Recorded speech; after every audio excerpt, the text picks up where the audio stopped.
வால்பேரியில் உள்ள விளையாட்டு மைதானத்தில் இசையமைப்பாளர் இளையராஜாவின் முகம் போன்ற வடிவில் தனியார் இசைப்பள்ளி மாணவர்கள் நின்று சாதனை நிகழ்த்தினர். இளையராஜாவின் முகம் போன்று மாஸ்க் அணிந்தபடியும் அவரது முக வடிவிலும் நின்று யுனிகோ சாதனை புத்தகத்தில் இடம் பிடித்தனர். வணக்கம், நான் ஸ்ரீராம் பிரபு, ஸ்ரீ மியூசிக் அகாடமியோட ஃபவுண்டர். ஆக்சுவலி இன்னைக்கு பார்த்தீங்கன்னா ஸ்ரீ மியூசிக் அகாடமியோட 25th ஆனிவர்சரி.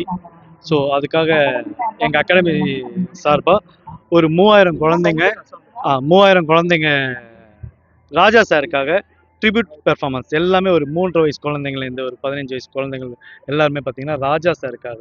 ஏன்னா இந்த நிகழ்ச்சி எதுக்காக 2 வேர்ல்ட் ரெக்கார்ட் பண்ணியிருக்கோம் இன்னைக்கு. ஒன்று லார்ஜஸ்ட் மல்டி ஆர்ட் பெர்ஃபார்மன்ஸ் சொல்லி ஒரு வேர்ல்ட் ரெக்கார்ட், இன்னொன்று லார்ஜஸ்ட் ஹியூமன் ஃபார்மேஷன் ஃபார் இசைஞானி இளையராஜா சாருக்காக பண்ணியிருக்கோம். ஒரு 1500 குழந்தைங்கள்லாம் சேர்ந்து ராஜா சாருக்காக ஹியூமன் ஃபார்மேஷன் அண்ட் ஒரு 3000 குழந்தைங்க ராஜா சாருக்காக அவங்க செலிப்ரேட் பண்ணுற விதமாக பெர்ஃபார்மன்ஸ் பண்ணியிருக்காங்க. இந்த நிகழ்ச்சி என்னென்னா எதுக்காகன்னு பார்த்தீங்கன்னா,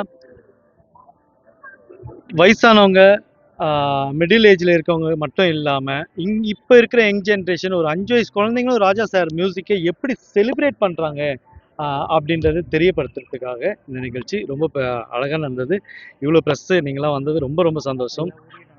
இது வந்து பார்த்திங்கன்னா நாட் ஒன்லி இங்கே வேலம்மாள் மெட்ரிகுலேஷன் ஸ்கூலில் இது மெயின் ஸ்கூலில் இந்த event Ambattur head office branch நடத்திருக்கோம். இது இங்கே மட்டும் இல்லாமல் வேர்ல்டு வைட் நம்ம பிரான்ச்சஸ் வந்து ஒரு 30 பிரான்ச்சஸ் இருக்குது.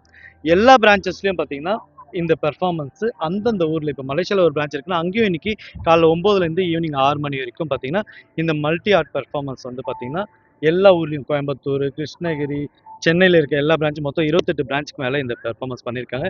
ஒன்லி ஃபார் அவர் இசைஞானி இளையராஜா சாருக்காக.